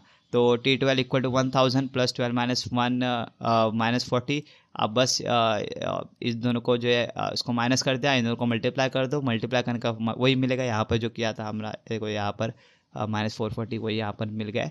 अब इन दोनों को माइनस करने का क्या मिलेगा आपको आंसर 560। तो इसका मतलब T12 इक्वल टू क्या मिल गया 560। तो इसी के साथ यहाँ पर मैं लिखूंगा amount of the first instalment is ₹1000। यहाँ पर थोड़ा करेक्शन कर ले, 1000 कर लेना इसको। अब फर्स्ट इंस्टॉलमेंट कितना भरा 1000 रुपये, और लास्ट इंस्टॉलमेंट कितना भरा 560 रुपये। तो इसी के साथ मेरा जो है ये आंसर सॉल्व होता है। तो इसमें मैंने क्या क्या किया, एसएन का फॉर्मूला यूज़ करके ए का वैल्यू निकालना है, एक बार ए का वैल्यू मिल गया तो बस टीएन का डाल के T12 का भी वैल्यू मैंने यहाँ पे निकाल दिया है। तो इसी के साथ ये क्वेश्चन भी सॉल्व होता है। बढ़ते हैं हम नेक्स्ट क्वेश्चन की तरफ। अब देखो चैप्टर नंबर 4 जो फाइनेंशियल प्लानिंग, वो चैप्टर काफ़ी वास्ट है, ठीक है ना, और ना जाने कितने सारे हॉट क्वेश्चन इसके ऊपर बन सकता है, इनवॉइस हो गया, ये हो गया, वो हो गया। लेकिन इस वीडियो में मैं आपको जो क्वेश्चन सिखाने वाला हूँ उसमें मुझे प्रेडिक्शन है कि शायद से क्वेश्चन ज़्यादातर चांस है कि वो आएगा, लेकिन अगर पेपर में नहीं भी आता है फिर भी ये ऐसा क्वेश्चन है जिसमें हम इतने सारे फॉर्मूला यूज़ करने वाले हैं जो आपको हर एक जो सब क्वेश्चन होते हैं 1 1 2 2 मार्क वाले, उसमें भी आपको ये सब यूज़ करने को मिलेगा। तो इसलिए ये क्वेश्चन को आपको सीखना काफ़ी बेनिफिशियल होगा, ताकि आपको जो है सारे 4 चैप्टर के मैक्सिमम फॉर्मूला यूज़ किया है तो सारे फॉर्मूला आपको रिवाइज हो जाए, और प्लस अगर ये क्वेश्चन बोर्ड में आ गया तो आप मुझे ही धन्यवाद आके बोलने वाले हो, ठीक है ना। तो चलिए इसको सॉल्व करते हैं। पहले ये समझ लेते हैं क्वेश्चन है क्या। तो मान के चलते एक मिस्टर डिसूजा नाम का आदमी है, मान के क्या क्वेश्चन में दिया मिस्टर डिसूजा, ठीक है ना। तो ये है अपना हमारा प्यारा प्यारा मिस्टर डिसूजा एक आदमी है, ठीक है ना, कोविड में आया एकदम मस्त, ठीक है ना। अब क्या लेगा मैंने 200 शेयर। अब इस मिस्टर डिसूजा ने क्या किया 200 शेयर्स खरीदा, कितना शेयर्स खरीदा 200 शेयर्स खरीदा, और वो शेयर्स का तभी जब उसने खरीदा तब उसका फेस वैल्यू कितना था ₹50, जो प्रीमियम में था ₹100 के, ठीक है ना। तो अब उसने क्या किया, अब देखो ये बात अलग है कि वो अभी इसका अगर मार्केट वैल्यू निकालना है, आई मीन इसका वैल्यू निकालना है तो मुझे इन दोनों को ऐड करना होगा, वो बात अलग है, वो मैं निकाल के दिखाऊंगा। लेकिन अब मैं सिर्फ इतना बताऊंगा कि इसने क्या किया, 200 शेयर खरीदा, ठीक है ना। अब 200 शेयर्स के उससे खरीदने के बाद, अब वो कितना भी रुपए लगने थे उसको खरीदने के लिए, लेकिन खरीदने के बाद उसे उसका रिफंड कितना मिला। अब वो उसको 3 तरीके से इस्तेमाल कर रहा है उस शेयर्स को। पहला क्या कर रहा है, पहला वो उसका डिविडेंड ले रहा है, तो डिविडेंड उसका 50% से आ रहा है, तो बहुत अच्छा डिविडेंड मिल रहा है उसको, ठीक है ना। उसके साथ साथ जब डिविडेंड मिल जा रहा है तो वो क्या कर रहा है, 100 शेयर्स को डिस्काउंट में बेच रहा है, तो मैंने लिख दिया यहाँ पे 100 शेयर डिस्काउंट में बेच रहा है। और उसका लास्ट क्या कर रहा है, वो रिमेनिंग 100 को प्रीमियम 75 में बेच रहा है, मतलब आप प्रीमियम में बेच रहा है। तो इसका मतलब घुमा फिरा के अगर मैं कहना चाहूँ तो 200 शेयर उसने खरीदा, अब 200 शेयर्स का क्या उसे डिविडेंड मिला, फिर उसने डिविडेंड मिलने के बाद 100 शेयर डिस्काउंट में बेचा और 100 शेयर प्रीमियम में बेचा। तो अपने को ये चेक करने का है कि इतना पूरा इसने, ये मिस्टर डिसूजा ने गेम खेला, तो गेम खेलने के बाद उसे प्रॉफिट हुआ या फिर लॉस हुआ, वो हमें फाइंड करना है यहाँ पर। और अगर प्रॉफिट या लॉस कुछ तो हुआ तो कितना रुपए का हुआ, वो अभी हम फाइंड करने वाले। तो देखो क्वेश्चन काफ़ी ज़्यादा इंटरेस्टिंग है और इस क्वेश्चन को काफ़ी टाइम लगने वाला है, तो आप पूरे अच्छे से इस क्वेश्चन को देखें कि मैं क्या क्या कब कब यूज़ कर रहा हूँ। और एक चीज़ मैं बोल गया यहाँ पे बोलना, वो है each trade is prepaid brokerage of ₹40। तो ईच ट्रेड मतलब कुछ भी हमें ब्रोकरेज आएगा, जब जब ब्रोकरेज आएगा तो हमें +20 लिख के काम चला लेना है, ठीक है ना। अब बढ़ते हैं हम सॉल्यूशन की तरफ। तो देखो फर्स्ट सबसे पहले उसने क्या किया, परचेस किया, तो मैं लिखूंगा for purchasing shares here FV equal to ₹50। Number of shares कितना परचेस किया, 200, प्रीमियम कितना लगा, ₹100। अगर ये सब हमें दिया हुआ है तो हमें क्लियर समझ जाएगा कि MV मतलब मार्केट वैल्यू कितना जाएगा उसका, FV प्लस प्रीमियम। तो FV प्लस प्रीमियम, FV कितना है 50, प्रीमियम कितना है 100, तो कितना आएगा मेरा 150 हो जाएगा यहाँ पे, ठीक है ना। अब उसके बाद इन दोनों को ऐड कर दूंगा तो 150 मिल जाएगा, यस। अब उसके बाद उसने क्या, एक शेयर खरीदा, क्या एक शेयर का कितना मिला, 150। तो अपने को क्या समझ गया, एक शेयर का था 150 रुपये, तो इसका मतलब एक शेयर का 150 था, तो मतलब 200 शेयर्स का कितना होगा, तो 200 शेयर्स को 200 से मल्टीप्लाई कर देंगे तो मिल जाएगा 30,000। तो 30,000 मेरा वैल्यू मिल गया, तो मेरे को क्लियर हो गया कि उसने क्या किया, कितना इन्वेस्ट किया, 30,000 रुपये। लेकिन अब 30,000 रुपये इन्वेस्ट तो किया, उसके साथ साथ ब्रोकरेज भी उसको भरना पड़ेगा, तो ब्रोकरेज भरने के लिए ब्रोकरेज से ऐड कर देंगे। देखो जब जब रेड कलर में आएगा ना तो समझ जाना है फॉर्मूला है, ठीक है ना। तो अब MV इक्वल टू 200 शेयर्स कितना, 30,000, ब्रोकरेज कितना था 20, तो मतलब टोटल मिस्टर डिसूजा ने कितना रुपए शेयर्स में लगाया, 30,020 रुपये उसने इन्वेस्ट किया, ठीक है ना। अब यहाँ तक 2 फॉर्मूला हो गया, आप देखो आगे कितने सारे और फॉर्मूला आने बाकी है। एक बार परचेस कर लिया, उसके बाद देखो उसके साथ क्या हुआ, he received 50% of dividend on the share after receiving the dividend he sold. पहले डिविडेंड जो मिला कितना मिला उसको 50%, तो मैं लिखूंगा डिविडेंड इनकम। अब देखो 3 तरीके से उसने कमाया, पहला डिविडेंड से कमाया, फिर उसके बाद उसने 100 शेयर डिस्काउंट में बेचा, उधर से कमाया, फिर 100 से उसने प्रीमियम बेचा, उधर से कमाया। तो पहले डिविडेंड हम निकाल लेते, तो डिविडेंड इनकम इक्वल टू क्या हो जाएगा मेरा, रेट ऑफ डिविडेंड 50%, FV कितना था आएगा, FV में हमेशा वही रहेगा 50, और नंबर ऑफ शेयर कितना है 200, 200 का पूरा उसको मिला, ठीक है ना। 200 जो शेयर था उस पर पूरा उसको 50% डिविडेंड मिला। तो dividend per share equal to कितना होता है, अगर आपको फॉर्मूला याद होगा तो dividend per share equal to होता है 50%। परसेंट मतलब क्या होता है, कितना भी यहाँ पर होने दो, अब यहाँ पर कितना था 50 था तो 50 लिख दे, या अगर 10% है तो यहाँ पे 10% लिखता, परसेंट ऑफ MV, ठीक है ना। तो परसेंट रहता है तो हम क्या करेंगे 50/100 करेंगे इनटू FV का वैल्यू कितना है मेरा यहाँ पे 50, तो यहाँ पर भी 50।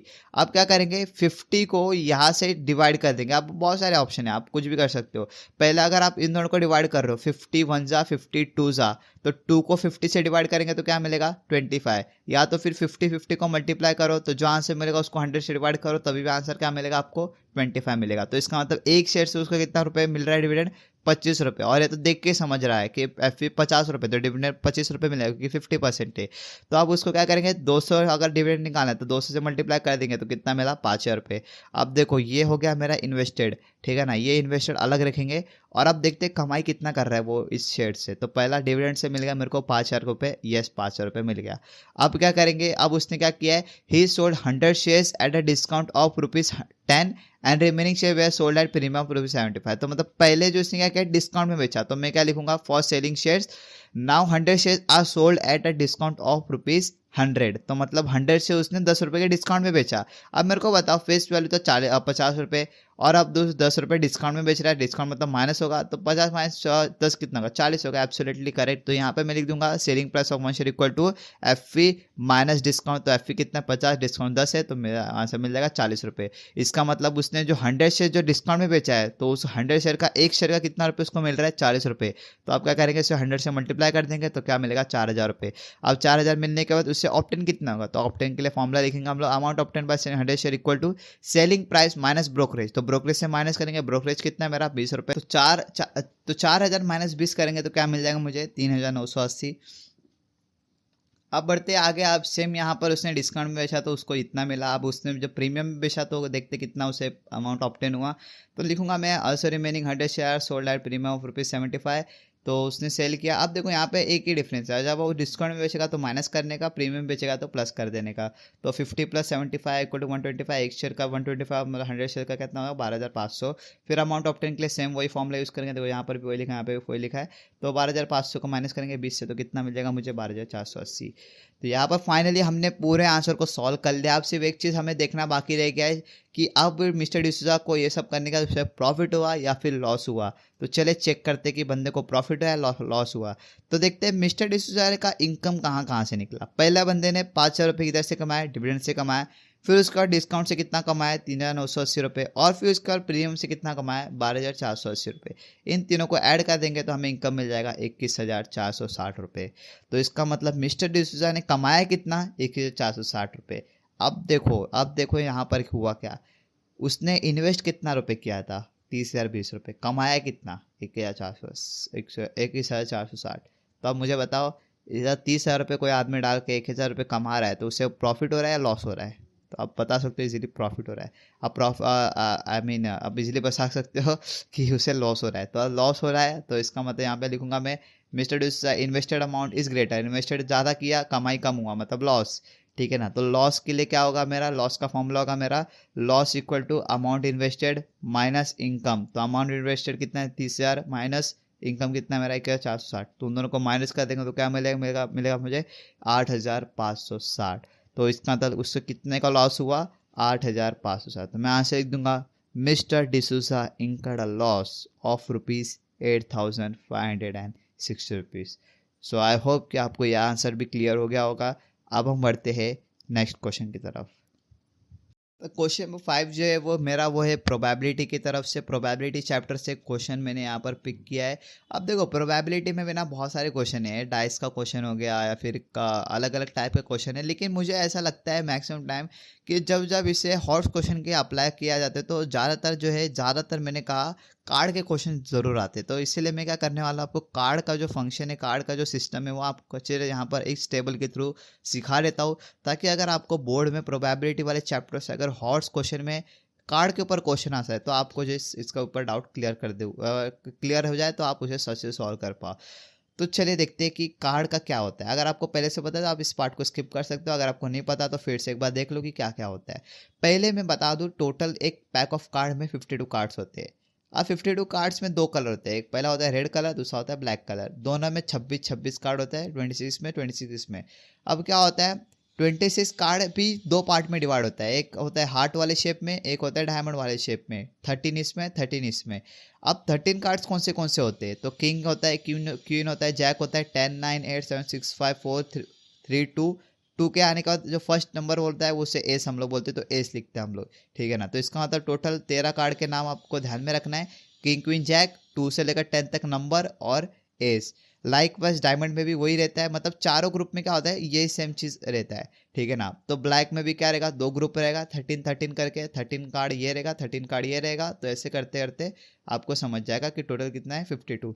अब यहाँ पर एक कंसेप्ट है फेस कार्ड का। अब फेस कार्ड मतलब क्या होता है, जो आपको किंग क्वीन और जैक है ना, वो किंग क्वीन और जैक क्या होता है, मेरा फेस कार्ड होता है। तो फेस कार्ड में क्या होता है, आपको क्वेश्चन आता है कि मुझे बताओ कि रेड भी नहीं, उन्होंने पूछते हैं कि बताओ हार्ट वाले ग्रुप में कितने फेस कार्ड है। तो फेस कार्ड मैंने बताया था 3 फेस कार्ड, तो आपको लिखना है 3 फेस कार्ड है, किंग क्वीन और जैक। ठीक है ना। अब मैं आपको यहाँ पे लाइन से 10 क्वेश्चन पूछता हूँ और आप मुझे जवाब देना कि उसका क्या आंसर आएगा। पहला question, total cards in a pack of card, 52 correct. Second, how many red cards, 26 correct. Third, how many black cards, 26 yes, 26 black cards होता है। Next, how many cards in club, club में कितने card होते हैं, तो मैंने बताया club में कितने कार्ड होते हैं, 13, तो yes 13 is the correct answer. Next क्या है मेरा, how many number card in heart. अभी देखो नंबर कार्ड क्या होता है, नंबर कार्ड होता है नंबरिंग वाले कार्ड्स। तो हार्ट वाले में नंबरिंग कार्ड कितने हैं, 1 2 3 4 5 6 7 8 9, तो 9 नंबरिंग कार्ड्स। तो आपको बता देना है 2 3 4 5 6 7 8 9 10 इज अ नंबरिंग कार्ड, तो 9 हो गया। 6th question, how many face cards in spade. आप देखो क्या लिखा है, फेस कार्ड्स इन स्पेड। तो स्पेड में कितने फेस कार्ड होते हैं, 3, किंग क्वीन और जैक। तो देखो तीनों में सब में क्या होता है, 3 3 फेस कार्ड होते हैं, तो स्पेड में भी कितने होंगे, 3 फेस कार्ड होंगे। Next, how many S cards in diamond. Diamond वाले ग्रुप में एस कार्ड कितना है, 1। सिर्फ एस कार्ड में ही नहीं, आई मीन डायमंड में ही नहीं, सब में क्या होता है, एक ही एस कार्ड होता है। Next question, total face card. अब टोटल फेस कार्ड पूछा मतलब पूरे 52 कार्ड में से कितने फेस कार्ड है, तो 3 इंटू 4 कर देंगे, 3 3 3 3, तो 12 हो जाएगा। तो टोटल कितने फेस कार्ड है, 12। अब देखो ये सारे क्वेश्चन को मैं क्यों प्रैक्टिस कर रहा हूँ, क्योंकि ऐसे क्वेश्चन आपको बोर्ड में अगर आ जाता है तो आपको इजीली समझ जाना होगा कि इसका आंसर क्या है, ठीक है ना। तो आपको क्या करना है, आपको इस वाले डायग्राम को अच्छे से स्टडी करना है, इसको पूरा कंज्यूम कर लेना है। एक बार आप इसे कंज्यूम कर लोगे तो आपको कभी मैं कुछ भी क्वेश्चन पूछूंगा तो आपको इसलिए सॉल्व करने आ जाएगा। अब next question, total S card. Total S card मतलब पूरे कार्ड में कितने एस कार्ड है, तो 4 एस कार्ड है, यस करेक्ट। 10th क्वेश्चन है, last question, how many red king card. अब देखो क्या लिखा है, red king card. Red king card मतलब क्या होगा, रेड कलर में किंग कार्ड कितने हैं, तो रेड कलर में 2 ग्रुप होते हैं, तो 2 ग्रुप में एक किंग होता है, तो मतलब 2 आ जाएगा। तो इसका आंसर मिल जाएगा मुझे 2। आई होप कि आपको ये कार्ड वाला सिस्टम अच्छे से समझ गया होगा। अब एक क्वेश्चन है कार्ड्स के ऊपर, उसको सॉल्व कर लेते हैं ताकि हम ये समझ प्रोबेबिलिटी कैसे निकालते। तो क्या लिखा है मैंने, card is drawn at random from a very shuffled 52 card, find the probability that the card number is drawn is neither ace nor king, black and king, 10 of spade. तो फर्स्ट में क्या लिखा है, नाइदर एस नॉर किंग, तो मैं लिखूंगा there are 52 cards in a pack. पहले n of S निकाल लूंगा, तो n of S equal to कितना मिल जाएगा, 52, क्योंकि 52 कार्ड्स है। Next, event A. अब देखो इवेंट ए क्या है मेरा, नाइदर एस नॉर किंग, मतलब क्या है, नाइदर एस नॉर किंग। ऐसा ऐसा बताओ कि 52 कार्ड में ना तो वो एस होना चाहिए ना तो किंग होना चाहिए। तो अब मुझे बताओ, there are 1 ace and 1 king in each group. आप सबको पता है कि एक ग्रुप में कितना होता है, टोटल एक एस होता है और एक किंग होता है। तो टोटल कितना ग्रुप है मेरा, 4 ग्रुप है। तो मतलब एक एस और एक किंग इस एक ग्रुप में अगर 2 हो गया और ऐसे 4 ग्रुप है तो 8 हो जाएगा। तो मैं क्या करूँगा, n A equal to 52 minus 8। 8 क्यों किया फिर से बता दूँ, एस एक होता है, एक ग्रुप में कितना, एक एस होता है और एक किंग होता है। इन्होंने क्या बोला है, अपने को ना किंग चाहिए ना एस चाहिए। तो एक ग्रुप में ये दो, एक एस होता है एक किंग होता है, 2 हो गया, तो ऐसे 4 ग्रुप है तो 8 हो जाएगा। तो टोटल एन ऑफ ए कितना मिल जाएगा, 44। तो मतलब 44 ऐसे कार्ड है जो ना कि एस उसमें आ सकते ना तो किंग आ सकते। 44 कार्ड ऐसे जो ना तो एस है ना तो किंग है। Next, probability of A equal to, formula ध्यान में रखे, n of A equal upon n of S. अब कुछ लोग क्या करते हैं, एन ऑफ एस को ऊपर लिखते हैं, एन ऑफ ए को नीचे लिखते हैं, तो रॉन्ग हो जाता है, ठीक है ना। तो आपको ध्यान रखना है, एन ऑफ ए ऊपर आएगा, एन ऑफ एस नीचे आएगा। इक्वल टू एन ऑफ ए कितना मिलेगा 44, एन ऑफ एस कितना मिलेगा 52, तो वो लिख देंगे। आप ऐसा नंबर ढूंढो जिसको डिवाइड कर सको, तो सिंपल एकदम 4 को दोनों से नंबर से डिवाइड कर सकते हैं। तो 4 11 से 44 होगा और 4 13 से 52। तो इसी के साथ फर्स्ट का प्रोबेबिलिटी मुझे क्या मिल गया, probability of A equal to 11/13। अब देखो मैंने पिछले क्वेश्चन में भी जो मैं आपको दिखा रहा हूँ ना ऐसा लिख के इवेंट है या फिर जो भी मैं कुछ सॉल्यूशन आपको दिखा रहा हूँ, आपको same as it is board में वैसे ही लिखना होता है। अब कुछ लोग मुझे पूछते हैं कि क्या हम ऐसे खुद के कुछ भी वर्ड लगा देते, कुछ भी फॉर्मेट लिख देते तो क्या हमें मार्क्स मिलेगा, क्या देखो चांस काफ़ी लो है, ठीक है ना। तो आपको क्या करना है, आपको जैसे जैसे मैं वीडियो में पैटर्न जो दिखा रहा हूँ, मेरा यही मकसद है आपको पैटर्न समझाना, ठीक है ना। तो पैटर्न जैसे जैसे मैं दिखा रहा हूँ आपको वैसे वैसे उसे अप्लाई करना है, तभी आपको जो श्योरिटी के साथ आपको फुल मार्क्स मिलेगा। अगर आपने कुछ अलग से या फिर हाँ वर्ड्स में होता है ग्रामर वगैरह आप यूज़ कर सकते, लेकिन जो पैटर्न होता है ना, फॉर्मेट जो होता है, फॉर्मेट आपको वही रखना है, ठीक है ना। तो आप फॉर्मेट में अच्छे से लिखे, आपको इजीली 4 में से 4 मिल जाएगा। अब सेकंड इवेंट क्या है मेरा, ब्लैक एंड द किंग। तो मैं इवेंट बी क्या कंसिडर करूँगा, ब्लैक एंड द किंग। आप इस वाले को ऐसे भी लिख सकते हो, let event B is black and the king, let event A is neither ace nor king. तो आप ऐसे भी लिख सकते हो या तो फिर आप सेंटेंस भी लिख सकते हो। तो ब्लैक एंड द किंग क्या बोला है, ब्लैक कलर में किंग चाहिए। तो मैंने फिर से बता दूं, किंग कितना होता है, एक ग्रुप में एक होता है। ब्लैक में कितना ग्रुप होता है, 2, तो 2 ग्रुप में कितना किंग मिलेगा, 2 किंग मिलेगा, that's it. There are 2 groups of black contains 1 king. 2 group है ब्लैक के और हर एक ग्रुप में कितना, एक किंग है। तो क्या मिल जाएगा मुझे यहाँ पर, n of B equal to 2। अब n of B equal to मिल गया, प्रोबेबिलिटी का फॉर्मूला यूज करेंगे, probability B equal to n of B upon n of S, n of B मिल गया 2 अपॉन एन ऑफ एस कितना है मेरा 52, तो 52 इक्वल टू 2 1 जार 226 है, तो 1 अपॉन 26 माई सेकेंड आंसर।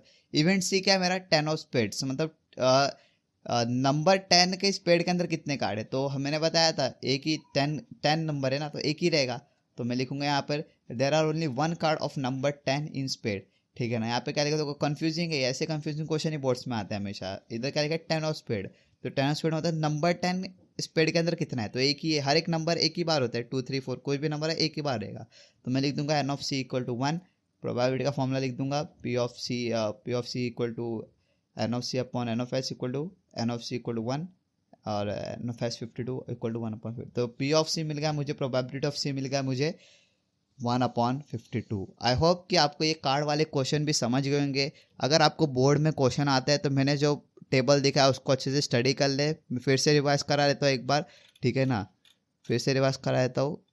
तो ये मेरा टेबल है, देखो 4 ग्रुप होता है, heart diamond club spade, 26 card इसमें होते हैं, 26 कार्ड इसमें होते हैं, हर एक ग्रुप में 13 कार्ड होता है, हर एक ग्रुप में 3 फेस कार्ड होते हैं, ठीक है ना, और हर एक ग्रुप में एक एस कार्ड होता है, 9 नंबरिंग कार्ड होते हैं, 2 3 4 5 6 7 8 9 10, टोटल 52 कार्ड होते हैं, 26 13 13, 3 फेस कार्ड, एक एस कार्ड और 9 नंबर्स।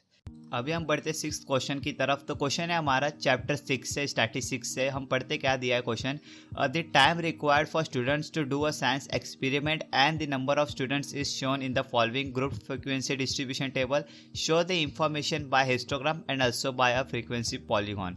अब देखो यहाँ पे हमें एक टेबल दिया हुआ है जिसमें हमें क्या दिया है कि एक स्टूडेंट को जो एक्सपेरिमेंट करने के लिए कितना टाइम लग रहा है, तो यहाँ पे हमें दिया है 20 से लेकर 22 मिनट्स 8 स्टूडेंट लोग को लग रहा है। ऐसे करते करते सारे स्टूडेंट्स का हमें यहाँ पर फ्रीक्वेंसी डिस्ट्रीब्यूशन टेबल यहाँ पे दिया हुआ है। अब इसको लेकर हमें क्या बनाना है, हमें सबसे पहले हिस्टोग्राम बनाना है और फिर उसके बाद फ्रीक्वेंसी पॉलीगॉन बनाना है। अब मैं ये टेबल बनाने से पहले मैं आपको कुछ बातें बता देता हूँ। अभी ये क्या है, हमारा 4 मार्क्स क्वेश्चन है, इसलिए हमें दोनों एक ही में बनाने बोले हैं, लेकिन ऐसा भी हो सकता है कि आपको इंडिविजुअली सिर्फ हिस्टोग्राम बनाने बोलते 3 मार्क्स के लिए, तो हम क्या करेंगे, और फिर अगर इंडिविजुअली फ्रीक्वेंसी पॉलीगॉन 3 मार्क्स के लिए आ गया तो हम क्या करेंगे वो पहले हम लोग डिस्कस कर लेते हैं। तो अगर समझ लो आपको क्वेश्चन में सिर्फ फ्रीक्वेंसी पॉलीगॉन दिया हुआ रहता है 3 मार्क्स के लिए, तो हम क्या करते हैं यहाँ पर एक एडिशनल टेबल यहाँ पे ड्रॉ करते हैं। अब देखो यहाँ पर क्या स्टार्ट हुआ है मेरा 20 से लेकर 22 और यहाँ पर क्या खत्म हुआ है मेरा 32। तो मेरे को क्या करना पड़ेगा, सबसे पहले इसके पहले एक टेबल को ऐड करना पड़ेगा जो 20 से एंड हुआ है, तो 18 से 21 यहाँ पर ऐड हो जाएगा। फिर यहाँ पे 32 एंड हुआ है तो यहाँ पर 32 से 34 का एक मेरे को यहाँ पे दोनों टेबल ड्रॉ करना पड़ेगा। अब वो टेबल क्यों ड्रॉ करना पड़ेगा, क्योंकि हमें क्या बनाना है, फ्रीक्वेंसी पॉलीगॉन बनाना है। अब फ्रीक्वेंसी पॉलीगॉन हमेशा स्टार्ट भी 0 से होता है और एंड भी 0 से ही होता है, तो इसीलिए हमें क्या करना होगा, एक 0 वाला एक क्लास बनाना होगा। यहाँ पर देखो नंबर ऑफ स्टूडेंट्स का लिखेंगे हम लोग 0 और यहाँ पर भी नंबर ऑफ स्टूडेंट्स का लिखेंगे हम लोग 0। अब उसके अलावा ये तो हो गया टेबल्स की बात। अब उसके अलावा आपको कुछ रोज भी बनाने होंगे, तो रोज के लिए हमें क्या करना होगा, क्लास मार्क लिखना होगा और कोऑर्डिनेट्स ऑफ पॉइंट्स लिखना होगा। अब क्लास मार्क मतलब क्या होता है, क्लास मार्क मतलब होता है इनके बीच का नंबर। अब बीच का नंबर कैसे निकाल सकते हैं, फॉर्मूला के द्वारा आपको इन दोनों को ऐड कर देना होगा, 18 + 20 को, उसे 2 से डिवाइड कर देना पड़ेगा, तो उसका आंसर मिलेगा आपको 19। फिर ऐसे करते करते आपको जो है उसका एडिशन करके उसे 2 से डिवाइड कर देना है, तो उसको आपका क्लास मार्क मिल जाएगा। या तो फिर आप डायरेक्ट भी देख के समझ जाओगे कि यहाँ पर इसका क्लास मार्क क्या निकल के आएगा। तो ऐसे करके सभी का क्लास मार्क आपको लिखना है। उसके अलावा आपको जो है कोऑर्डिनेट्स ऑफ पॉइंट लिखना है। कोऑर्डिनेट पॉइंट्स मतलब में क्या होगा कि जो हमारा क्लास मार्क होगा वो होगा हमारा एक्स एक्सिस और जो हमारा नंबर ऑफ स्टूडेंट्स रहेगा वो होगा हमारा वाई एक्सिस। अब वो आप पे डिपेंड करता है कि आप जो है नंबर ऑफ स्टूडेंट्स को एक्स एक्सिस देते हैं या फिर क्लास मार्क को एक्स एक्सिस देते हैं, लेकिन प्रेफरेबल यही होता है कि आप क्लास मार्क को हमेशा एक्स एक्सिस में इंक्लूड करें और नंबर ऑफ स्टूडेंट्स को वाई एक्सिस में इंक्लूड करें। तो यहाँ पर देख सकते हैं कोऑर्डिनेट्स ऑफ पॉइंट्स मैंने लिख दिया 19,0। पहला होता है एक्स एक्सिस इसलिए मैंने 19 लिखा, फिर नंबर ऑफ स्टूडेंट होता है मेरा वाई एक्सिस इसलिए मैंने इसको बाद में लिखा। ऐसे करते करते जो आपको पूरा फिल कर देना है। अब एक बार ये पूरा आप फिल कर लेते हो तो अब आप जो रेडी हो फ्रीक्वेंसी पॉलीगॉन बनाने के लिए। और उसके साथ साथ अब बात कर लेते हैं हिस्टोग्राम के लिए। तो हिस्टोग्राम का आपको सिंपल में बताऊँ तो आपको क्या करना होगा, सबसे पहले आपको जो आपको टेबल दिया होगा उसका आपको कंटिन्यूस क्लास बनाना होगा। अब कंटिन्यूस क्लास भी उसमें भी दो आता है कि पहले तो अगर आपको देखो यहाँ पर अगर ऐसा टाइम दिया हो 20 से 21, फिर 22 से 23, अगर ऐसा आपको दिया हुआ है तो आपको क्या करना होगा, आपको कंटिन्यूस क्लास में कन्वर्ट करना पड़ेगा। लेकिन अगर मान के चलो ऐसा क्वेश्चन आया है जिससे आपको ऑलरेडी कंटिन्यूस क्लास दिया हुआ है, कंटिन्यूस क्लास मतलब क्या होता है, वो कंटिन्यू रहता है, उसका जो एंडिंग होता है उसका स्टार्टिंग सेम सेम होता है, तो उसमें क्या होता है आपको कुछ एडिशनल कंटिन्यूस क्लास बनाना नहीं पड़ता। लेकिन अगर ऐसा हुआ जिसमें अगर आपको 20 से 21, फिर 21 के बाद फिर 22 से 23 दिया है, तो उसमें आपको कंटिन्यूस क्लास को ग्रुप को ऐड करना पड़ेगा। अब यहाँ पर एक बात को ध्यान रखें कि हिस्टोग्राफ में जो है बोर्ड में अगर क्वेश्चन आ रहा है तो वो इस प्रकार में ही आएगा। वो बोर्ड वाले कभी भी इतना ईजी नहीं कर देंगे कि आपको ये कंटिन्यूस क्लास में दे दे और आप जो कुछ बिना सॉल्व किए भी नहीं आप ग्राफ को बना के इजीली 3 मार्क ले लो। तो ध्यान रखें कि बोर्ड में अगर आया तो वो ऐसे ही आएगा जिसमें कंटिन्यूस क्लास नहीं दिया हुआ रहेगा। तो कंटिन्यूस क्लास में कैसे कन्वर्ट करेंगे, तो सबसे पहले जो हमारा लोअर क्लास रहेगा वो लोअर क्लास को हम 0.5 से सब्ट्रैक्ट कर देंगे तो हो जाएगा 19.5, और जो अपर लिमिट जो होगा उसको हम क्या करेंगे यहाँ पे 0.5 से ऐड कर देंगे। तो इससे क्या हमें दिखने को मिलेगा 19.5 और फिर उसके बाद सेकेंड 21.5। अब यहाँ पर इसके अलावा हमें क्या करना होगा, इसका भी जो है हमें कंटिन्यूस क्लास दिखना होगा। अब ध्यान रखें कि इसका कंटिन्यूस क्लास में भी हमें वही करना है, 22 को जो है हमें 0.5 से सब्ट्रैक्ट करें तो हो जाएगा 21.5, और 23 को हमें क्या करना होगा 0.5 से तो हो जाएगा 23.5। ऐसे करते करते सबको ऐड कर देना है आपको और सब्ट्रैक्ट कर देना है। फर्स्ट वाले को सब्ट्रैक्ट करना है, सेकंड वाले को ऐड कर देना है। और अगर मान के चलो अगर वो नंबर 20 से 22 रहेगा और फिर यहाँ पे 23 से 25, तो भी आपको जो ज़्यादा टेंशन नहीं लेना है। 20 को 0.5 से सब्ट्रैक्ट कर देंगे 19.5, और यहाँ पर क्या था हमारा 22 था तो 22 को 0.5 से ऐड कर देंगे तो 22.5 हो जाएगा। तो ऐसे करके जो है आप देखो कंटिन्यूस क्लास में क्या होता है कि जो एंडिंग जो नंबर होता है और सेकंड वाले का जो स्टार्टिंग होता है वो सेम सेम होता है। तो हमें क्या करना था, इस वाले टेबल को इस ऐसे सेम सेम करना था, तो इसलिए हमने क्या किया 0.5 से सब्ट्रैक्ट किया और सेकंड वाले को 0.5 से ऐड किया। अब देखो यहाँ पर सारे हमने कंटिन्यूस क्लास में लिख दिया है। अब अगर समझ लो आपको फ्रीक्वेंसी पॉलीगॉन और हिस्टोग्राम दोनों बनाने बोला है, तो हमें क्या करना है, फोकस फ्रीक्वेंसी पॉलीगॉन पे करना है। अगर आप एक बार फ्रीक्वेंसी पॉलीगॉन कर लेते हो तो आपको जो है ऑलरेडी इसके द्वारा आपको हिस्टोग्राम भी इजीली हो जाएगा, क्योंकि हिस्टोग्राम में क्या है, यहाँ पर देखो कंटिन्यूस क्लास में ऑलरेडी दिया हुआ है, तो हिस्टोग्राम में कुछ हमें करना ही नहीं, हमें सिर्फ यहाँ पे ग्राफ बनाना है, ठीक है ना। और फ्रीक्वेंसी पॉलीगॉन में क्या होता है, हमेशा हम लोग कंटिन्यूस क्लास में दिए हुए रहते हैं, जैसे कि यहाँ पर एग्जांपल देख सकते हैं 20, 22, 23, 24, तो ऐसे आपको दिया हुआ रहता है। तो बस इसका छोटा सा ध्यान रखें कि फ्रीक्वेंसी पॉलीगॉन दिया हुआ है तो आपको ऐसे देंगे, तो आपको यहाँ पर ऐसा ड्रॉ कर देना है क्लास में कोऑर्डिनेट्स ऑफ पॉइंट्स को लेकर। और अगर आपको हिस्टोग्राफ में अगर कंटिन्यूस नहीं दिया है तो बस यहाँ पर आपको कंटिन्यूस क्लास को ऐड कर देना है और फिर इसका भी आप इंडिविजुअली ग्राफ बना सकते हो। अभी हम जो ग्राफ ड्रॉ करने वाले हैं उसमें हम एक ही ग्राफ में दोनों को शो करेंगे, हिस्टोग्राम को भी और फ्रीक्वेंसी पॉलीगॉन को भी। तो यहाँ पर जो हम लोग टेबल को लेंगे वो लेंगे हम लोग फ्रीक्वेंसी पॉलीगॉन वाला जो हमने बनाया हुआ था, क्योंकि उससे हम लोग हिस्टोग्राम और फ्रीक्वेंसी पॉलीगॉन दोनों भी बना सकते हैं। तो सबसे पहले हम ग्राफ को लेबल कर लेते हैं। सबसे पहले आएगा वाई एक्सिस, फिर उसके बाद आएगा मेरा एक्स एक्सिस। अब उसमें ध्यान रखें कि आपको ऐसे साइन को जो आपको ड्रॉ करना है कंपलसरी रहता है, इसके लिए आपको हाफ मार्क ऐसे ही मिल जाता है। फिर उसके अलावा यहाँ पर एक्स और वाई होने के बाद हम लेबलिंग कर देंगे। सबसे पहले नीचे हम लेंगे टाइम रिक्वायर्ड फॉर एक्सपेरिमेंट, जो कि हमारे यहाँ पर दिख रहा है आपको, उसको हम लोग लिख लेंगे। और यहाँ पर जो वाई एक्सिस में हम लोग नंबर ऑफ स्टूडेंट्स को लेने वाले हैं, क्योंकि हमने देखो कोऑर्डिनेट्स ऑफ पॉइंट्स में क्या लिया है, क्लास मार्क को हमने एक्स एक्सिस में लिया हुआ है, तो इसीलिए हमें क्या करना होगा, टाइम रिक्वायर्ड फॉर एक्सपेरिमेंट को हमें एक्स वाले में ही लेना पड़ेगा। तो एक बार हम इसे लिख लेते हैं और यहाँ से भी लिख लेते हैं। उसके अलावा स्केल जो है मेरा उसको भी मैं लिख लूँगा 1 सेंटीमीटर इक्वल टू 2 मिनट्स, क्योंकि देखो 1 सेंटीमीटर यहाँ से लेकर यहाँ तक हमने कितना लिया हुआ है 18 to 20, मतलब 2 मिनट्स हमने यहाँ पर 1 सेंटीमीटर में इंक्लूड किया हुआ है। तो स्केल में आपको ये मेंशन कर देना है। एक बार जैसे आप पूरे इसको लेबल कर लेते हैं, यहाँ पर भी देखो ध्यान रखें आप नंबर ऑफ स्टूडेंट्स को कैसे लेना है। 0 से यहाँ पर मैक्सिमम क्या 22 है, तो इसीलिए 2, 4, 6 से 22 तक लास्ट करके आपको एंड कर देना है, आपको ज़्यादा एक्सटेंड भी नहीं करना है इस चीज़ को। अब इसके अलावा हमें क्या करना होगा, सबसे पहले हमें फ्रीक्वेंसी पॉलीगॉन बनाना है, तो हमें जो है सारे कोऑर्डिनेट्स को जो है पॉइंट आउट करना होगा। अब यहाँ पे क्या है 19.0 है, तो यहाँ पे 19,0 हुआ दिया है, तो इसलिए एक्स एक्सिस में यहाँ पर 19 है और ये जो है एक्स एक्सिस का वाई एक्सिस का क्या है 0, तो इसीलिए हमें यहाँ पर एक बार पॉइंट बनाना पड़ेगा। ऐसे करते करते जो है मेरा नेक्स्ट क्या है 21,8, तो 21 यहाँ पर है। अब 8 यहाँ पर वाई में किधर है, यहाँ पर है, तो यहाँ पर एक डॉट बना दूंगा मैं। फिर इसके बाद नेक्स्ट क्या है 23,16, तो 23 मेरा यहाँ पर है और 16 मेरा यहाँ पर है, तो यहाँ पर मैं एक और पॉइंट बना दूंगा। ऐसे करते करते जितने भी आपको कोऑर्डिनेट्स दिए हुए सारे कोऑर्डिनेट्स को आपको जो है यहाँ पे जो है डॉट बना देना होगा, ताकि आप जो है बाद में उसे लाइन के थ्रू कनेक्ट कर सके। फिर एक बार आप सारे पॉइंट्स को बना लेते तो आपको क्या करना है, इसको कनेक्ट कर देना है। तो इसी कनेक्शन को जो है हम क्या बोलेंगे यहाँ पर फ्रीक्वेंसी पॉलीगॉन। और इसके लिए आपको इजीली 3 मार्क्स का इंडिविजुअल क्वेश्चन रहता है, तो उसमें आपको इजीली 3 मार्क्स मिल जाएगा। और अगर आपको हिस्टोग्राम सिर्फ इंडिविजुअली बनाना होगा तो आपको जो इतना कुछ यहाँ पे ध्यान नहीं देना है, आपको सिंपली बढ़ना है आपके मेन टेबल की तरफ। मेन क्या है मेरा 20 से 22, कितना है 8 स्टूडेंट है, तो 20 से 22 मेरा यहाँ पर है और यहाँ से 8 यहाँ पर है, तो मेरे को क्या सिंपल ये बना दूंगा मैं। फिर उसके बाद नेक्स्ट क्या है मेरा 22 से 24, तो 20 से 24 कितना दिया है मेरा 16, तो मैं यहाँ से लेकर कहाँ तक बनाऊंगा, यहाँ तक बना दूंगा एक। ऐसे करते करते जो है सारे हिस्टोग्राम के भी आपको बना देना है। तो देखो फ्रीक्वेंसी पॉलीगॉन जो है थोड़ा सा डिफिकल्ट हो जाता है यहाँ पर, क्योंकि आपको क्लास में का कोऑर्डिनेट्स ऑफ पॉइंट्स को भी इंक्लूड करना पड़ता है। लेकिन अगर आपको हिस्टोग्राम में इंडिविजुअली दिया हो और अगर आपको कंटिन्यूस क्लास नहीं दिया है तो वो भी थोड़ा डिफिकल्ट हो सकता है। तो बस आपको इसको लेकर अच्छे से प्रैक्टिस कर लेना है, तो आप इसमें परफेक्ट हो जाओगे। सो आई होप कि आपको सारे कंसेप्ट जो मैंने इस वीडियो में सीखा आपको समझ में आ गया हो। अगर हो सके तो इस वीडियो को अपने दोस्तों तक जरूर शेयर करेगा, इस वीडियो को लाइक करें और चैनल को सब्सक्राइब करें। मिलते हैं हम नेक्स्ट वीडियो में, तब तक के लिए बाय बाय। और जो मैंने डिस्क्रिप्शन में PDF दिया है उसे जरूर चेकआउट करें।